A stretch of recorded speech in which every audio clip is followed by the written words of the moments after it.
Ce jeudi marque le 30e anniversaire de la libération du Rwanda. Bonne fête à tous les Rwandais, à tous les amis du Rwanda.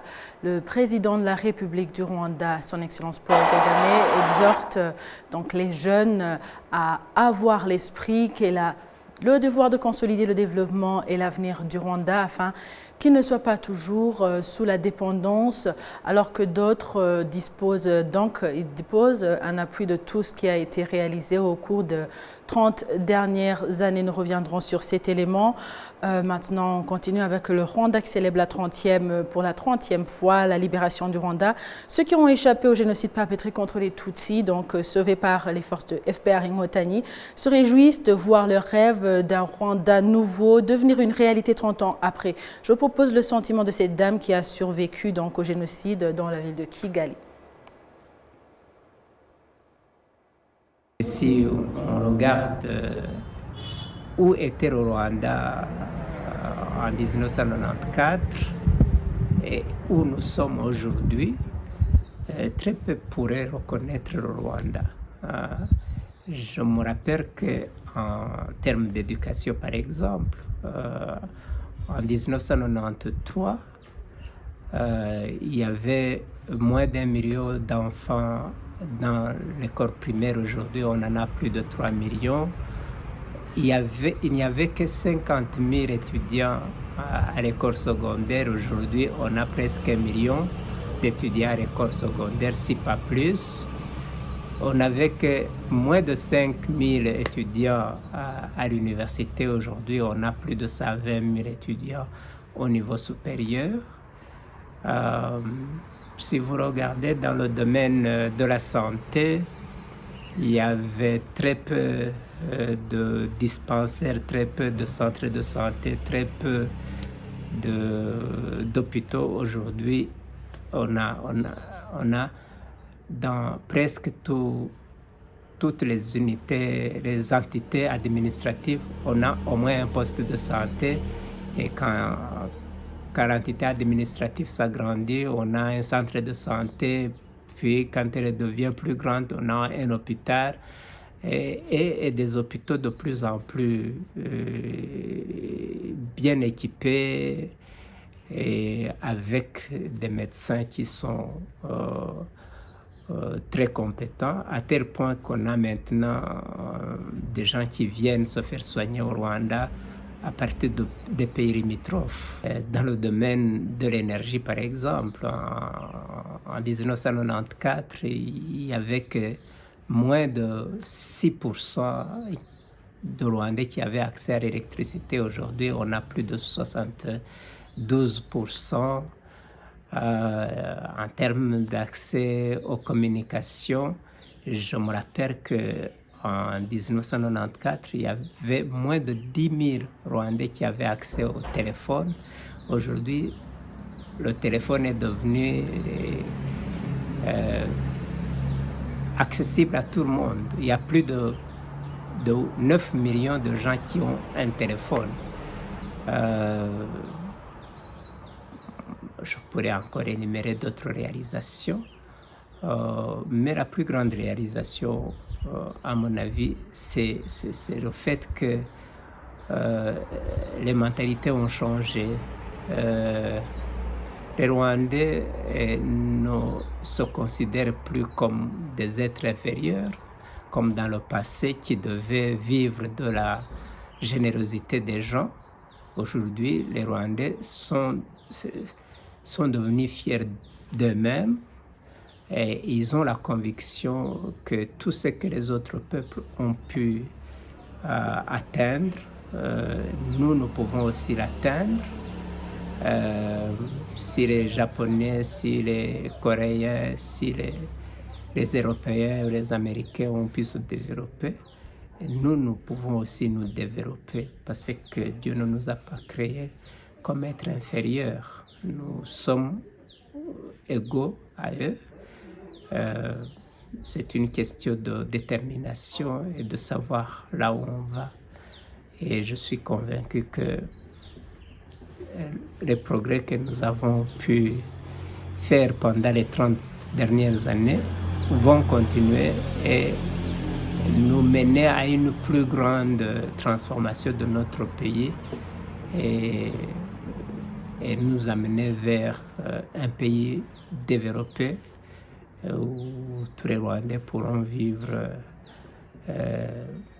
en paix, satisfaits de leur pays et continuer à travailler de plus en plus pour le développer davantage.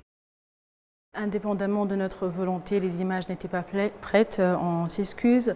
C'était Dr Charles Muligande, expert en politique et diplomatie, qui s'exprimait à propos donc de ce qui a été réalisé pendant 30 ans.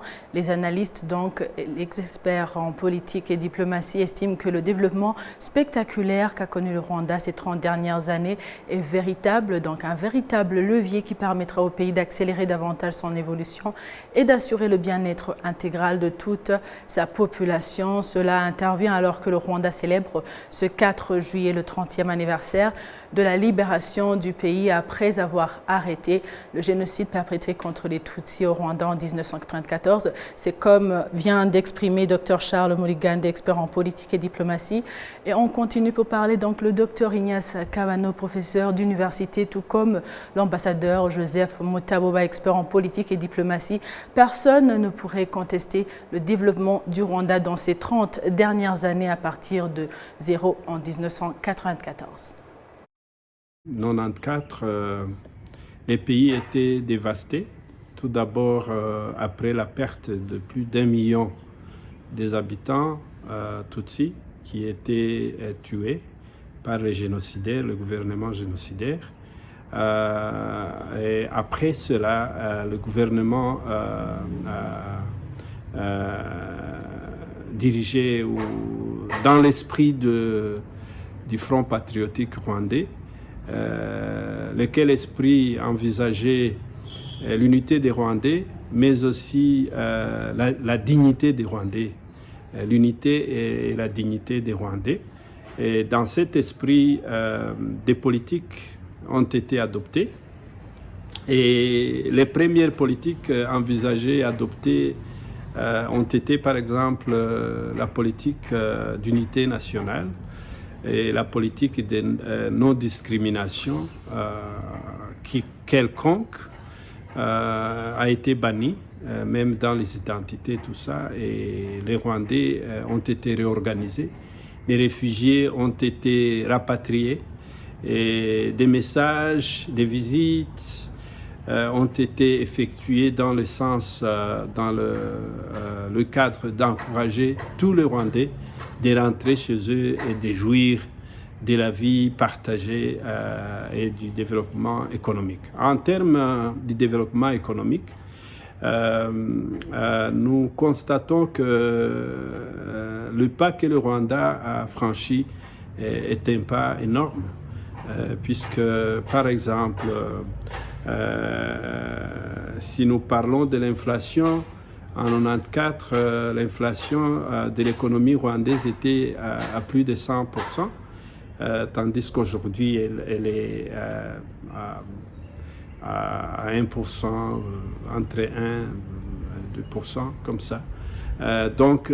Et cela est le résultat de la vie économique du pays. Il n'y avait pas de vie économique, il n'y avait pas de vie sociale, il n'y avait pas de vie politique. Mais le gouvernement d'unité nationale, d'union nationale, s'est efforcé et a élaboré donc des politiques en faveur et qui jusqu'à l'an 2000 où le projet Vision 2020 a été adopté par le gouvernement et ce projet envisageait la reconstruction d'un Rwanda digne, d'un Rwanda noble, d'un Rwanda composé des Rwandais, des étrangers qui sont en paix. Et la sécurité a été renforcée.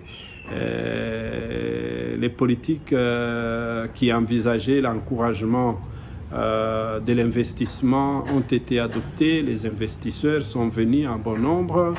Et les Rwandais ont été libérés et donnés des opportunités, même de sortir pour le commerce et les études, tout ça, et ils sont revenus pour reconstruire leur nation. Aujourd'hui, le pas franchi est énorme, comme je l'ai mentionné. Le Rwanda, dans la région où nous sommes, ou même en Afrique, même au monde entier, dans notre capacité économique, nous sommes bien. Nous sommes bien. Nous avons franchi des pas énormes, des pas même qui étonnent les théoriciens économistes qui pensaient que, par exemple, ce n'était pas possible. Ce qui n'était pas possible pour le Rwanda, observé en lunettes des gouvernements antérieurs, en lunettes du Rwanda de 1994, en lunettes du Rwanda détruit. Ces perspectives, ces observations étonnent beaucoup de gens. Le Rwanda d'il y a 30 ans, c'était un Rwanda qui a souffert et qui a eu beaucoup de mauvais narratifs. Il y a eu beaucoup de mauvaises histoires. Il nous a manqué la paix, la sécurité, il nous a manqué un développement durable, un développement qui avait un élan, qui puisse marquer les points dans le sens de voir le Rwanda bouger beaucoup plus positivement vers l'avant. Mais aujourd'hui, nous pouvons nous féliciter de l'effort collectif que nous avons mené pour arriver là où nous sommes aujourd'hui. On a la paix, on a la sécurité, on a les jalons bien posés pour le développement durable. Et ceci, pas seulement pour le Rwanda, puisque nous l'avons déjà. Nous sommes fiers d'avoir ça. Nous sommes fiers et jaloux de garder ça intact. Mais il faut que nous puissions partager cela avec l'Afrique, avec la région d'abord, avec nos pays limitrophes et les pays de la région, et avec l'Afrique et le monde, et surtout avec l'Afrique, parce que l'Afrique il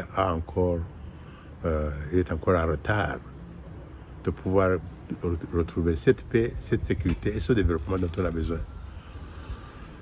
Et là, malheureusement, il y a beaucoup de tendances de nuire à l'indépendance de chaque pays, à la souveraineté de chaque pays d'Afrique. Il faudrait que nous puissions le voir de façon globale pour essayer d'être un facteur de changement, un facteur d'innovation pour toute l'Afrique, afin que nous puissions dire finalement l'Afrique se retrouve avec sa paix, sa sécurité et son développement intégré. Le président de la République du Rwanda, son Excellence Paul Kagame, a exhorté la jeunesse du Rwanda à avoir à l'esprit qu'elle a le devoir de consolider le développement et l'avenir du Rwanda afin qu'il ne soit pas toujours sous la dépendance des autres, alors qu'il dispose un appui de tout ce qui a été réalisé au cours des 30 dernières années. Le point avec Kassim Youssouf.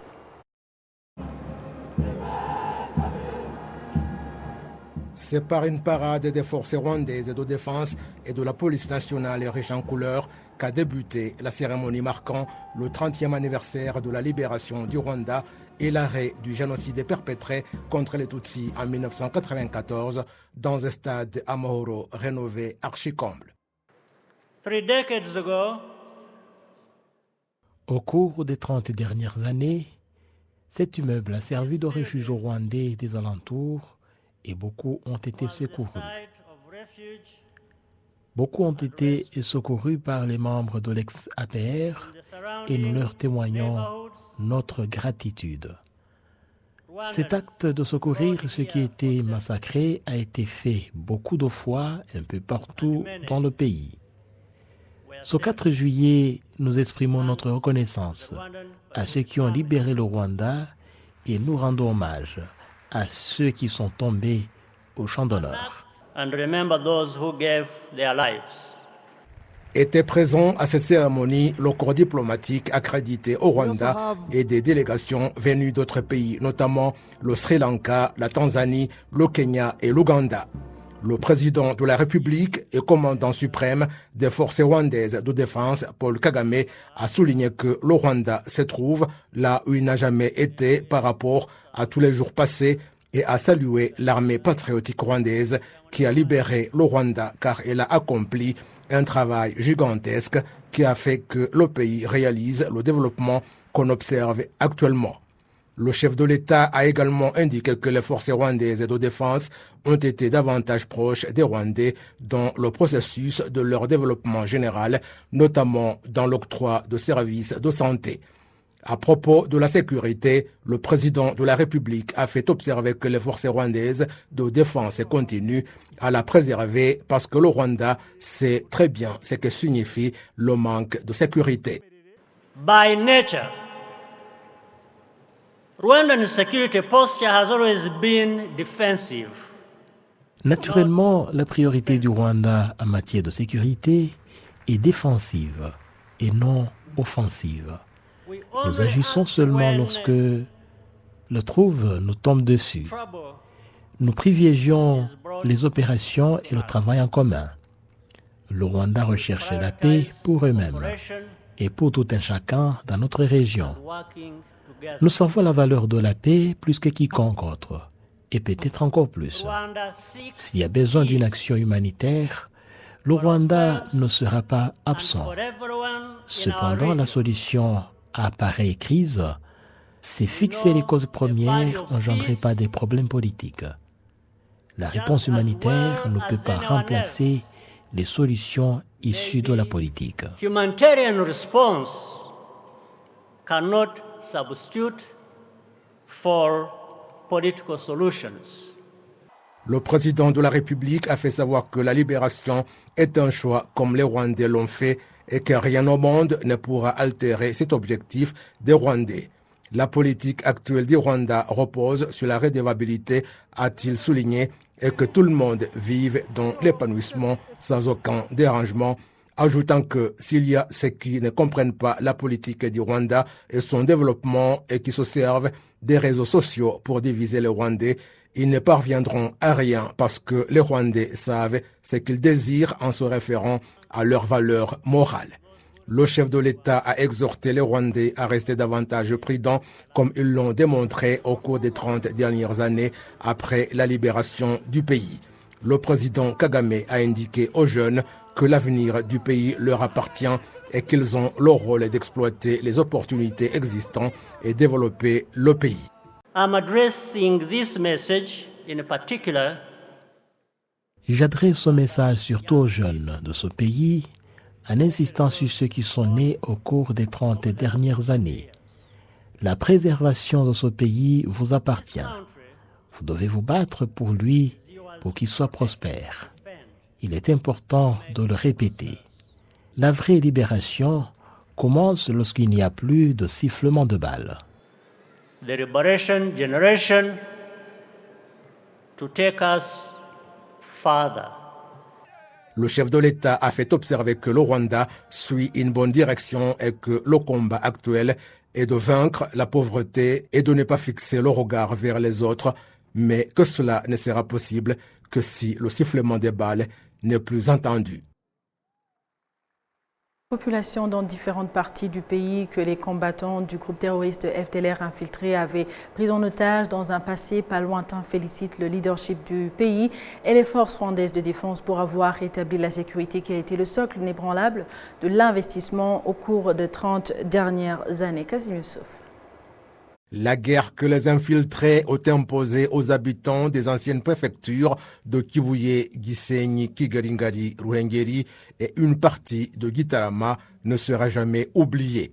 Depuis 1996, des infiltrés composés d'éléments des ex-FAR, de la milice Interahamwe et Impunzi Mugambi qui avaient exécuté le génocide perpétré contre les Tutsis ont en effet mené des attaques sur le sol du Rwanda afin de parachever leur programme de génocide. La population des régions ayant vécu ces attaques disent que ces criminels l'avaient prise en otage. Il a été nécessaire que nous quittions les zones des montagnes où on accomplissait inutilement des tâches domestiques pour des gens qui ne faisaient que se promener avec des fusils en bandoulière et qui nous empêchaient de cultiver nos champs. Par après, il a été nécessaire de séparer les habitants des infiltrés et nous avons été installés dans cette plaine dans un camp et nous avons déraciné les plantations de bananeraies où ils se cachaient. Il y a des citoyens qui s'étaient réfugiés et avaient été pris en otage par les ex-phares et amenés dans les forêts du Congo.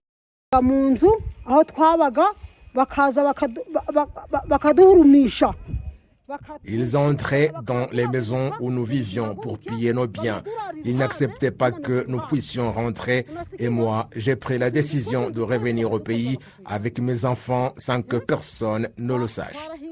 Depuis que les forces rwandaises de défense ont rétabli la sécurité dans ces zones qui étaient sous le joug des infiltrés, des activités de développement ont été mises en place. Lorsque je suis arrivé ici au Rwanda, je me sentais perdu et j'avais peur parce que je ne savais pas par où commencer. Mais quelques jours après, j'ai constaté que la femme au Rwanda a retrouvé sa dignité et que le Rwanda jouit de la paix. J'ai passé toute une année sans attendre aucun sifflement de balle et j'ai dit Amen et je remercie le président de la République qui exhorte les réfugiés à rentrer et ces réfugiés sont bien accueillis et retrouve la sérénité. Le district de Musanze en province du Nord accueille particulièrement beaucoup de touristes qui se rendent au parc des volcans, la demeure naturelle des gorilles des montagnes, ce qui a favorisé l'augmentation des investisseurs qui ont construit des hôtels. J'ai trouvé la sécurité totale et tout le monde jouit de la sérénité. En fait, depuis que je suis ici, je n'ai eu aucun souci. C'est un pays charmant, jouissant de la paix et la sécurité. Lorsque je serai de retour en Amérique, je serai son ambassadeur. Des observateurs de la vitesse avec laquelle avancent les investissements au cours des 30 dernières années disent que c'est grâce au renforcement des capacités de différents services de l'ordre que cela a été possible. Le président de la République, Paul Kagame, rassure les Rwandais et ceux qui visitent le Rwanda que la sécurité est totale et que personne ne pourra la perturber. Je l'ai dit à nos amis des pays amis puissants et je l'ai dit en public que lorsqu'il s'agit de préserver la souveraineté de notre pays qui a souffert pendant longtemps sans que personne ne lui apporte secours, je n'ai pas besoin de permission de qui que ce soit pour faire ce que nous devons réaliser pour nous protéger. Le pays est sûr, jouissant de la sécurité, et cela sera toujours ainsi. Le Rwanda est l'un des pays qui davantage contribue directement au maintien de la paix un peu partout dans le monde, surtout dans des pays en guerre, à travers des missions de maintien de la paix ou à travers la coopération en matière de sécurité. L'Office national en charge du traitement et de la distribution d'eau et d'assainissement, WASAC en sigle en anglais, indique que le nombre d'abonnés a augmenté sensiblement, atteignant plus de 300 000 au cours des 30 dernières années et que l'accès à l'eau potable atteint 82,6%. Le récit de Patrick Nilidandi. L'expansion des réseaux d'eau et de la réhabilitation des anciens, l'augmentation des stations d'épuration et la construction des grands réservoirs d'eau font partie des efforts déployés pour apporter de l'eau potable à la population au cours des 30 dernières années. La population apprécie les différents efforts entrepris par le pays dans ce sens en vue d'améliorer sensiblement la qualité de leur vie. En raison de la croissance démographique et du développement du pays, les besoins en eau ne cessent d'augmenter. Cela entraîne des pénuries d'eau pendant la saison sèche et la vie devient compliquée pour certains habitants des villes du pays. Le directeur général de WASAC, professeur Omar Munyaneza, a expliqué qu'au cours des 30 dernières années, des efforts ont été consentis pour développer les infrastructures et aider le pays à atteindre 100% en approvisionnement d'eau. Le directeur général de WASAC a reconnu qu'un bon nombre d'abonnés n'ont pas accès correctement à l'eau potable pendant la saison sèche pour diverses raisons. Mais il rassure que les nouvelles usines qui seront construites seront donc la solution. Les statistiques de WASAC montrent qu'en 1994, 26% de la population avait accès à l'eau potable. Ce nombre est passé à 60% en 2004. En 2014, ils sont passés à 70%. En 2024, il a atteint actuellement les 82,3%. Il est prévu qu'en 2030, tous les habitants aient accès à une eau potable à 100%. Le nombre d'abonnés est passé de 13 500 en 1994 à 321 115 en 2024. 21 usines d'eau ont été construites et 11 autres sont en cours de réhabilitation, augmentant ainsi la quantité d'eau traitée par jour de 78 084 mètres cubes en 1994 à 329 652 mètres cubes par jour en 2024. Des conduits d'eau d'une longueur de 14 961 km ont été construites, soit 1683 km en 1994 et 16 644 km en 2024. Que le Rwanda célèbre pour la 30e fois la libération du Rwanda, ceux qui ont échappé au génocide perpétré contre les Tutsis en 1994 se réjouissent de voir leur rêve d'un Rwanda nouveau devenir une réalité 30 ans après, suivant un témoignage relatif. Le 4 juillet, j'étais à Kabuga, c'est pas loin de la ville de Kigali. La veille, la nuit du 3 au 4, à Kabuga, là où on était, on a entendu des bruits, beaucoup de camions des militaires qui étaient en train de chanter, de célébrer, comme s'il y avait un grand événement. Nous sommes levés, nous sommes sortis sur la grande route Kigali-Rwamagana et nous avons rencontré beaucoup de militaires qui étaient au milieu de la route en train de danser. Nous nous sommes joints à eux et nous avons aussi célébré avec eux. Ils disaient que Kigali était tombé, que la guerre à Kigali était terminée. Nous, dans nos cœurs, on comprenait que le génocide était presque fini. Donc on a célébré avec eux toute la nuit jusqu'au matin. Bon, au retour dans la ville de Kigali, c'était un chaos total. Il y avait une odeur insupportable à cause des gens qui étaient morts sur la route, sans être enterrés, des fosses communes qui n'étaient pas couvertes. Donc, c'était un chaos total. Il n'y avait pas d'espoir de la vie, mais nous qui avions un certain âge de comprendre, on avait un total... on comprenait que les Ingotani vont relever le pays comme ils avaient chassé l'ennemi, les tueurs. Donc on croyait en Ingotani, on les voyait comme les sauveurs. Et moi personnellement, j'avais un grand espoir que les Ingotani vont reconstruire le pays. Et ils l'ont fait. 30 ans après, comme je te disais que j'avais un espoir total dans les Ingotani, mon espoir reste. Les Ingotani ont reconstruit le pays à partir du chaos. Aujourd'hui, on est très fiers de notre pays, de là où il est et là où il va. On est très fiers de nos militaires qui ont chassé le mal au pays et qui ont instauré la paix et la cohésion au Rwanda. Voilà, c'est par ici que prend fin l'édition d'aujourd'hui. Merci à vous tous qui étiez au rendez-vous d'actualité. Et au nom de toute l'équipe qui a réalisé la grande édition, je souhaite de passer une excellente suite du programme de la télévision rwandaise. Vous étiez avec Amandine Ndikumasabo. À la prochaine et d'ici là, portez-vous bien.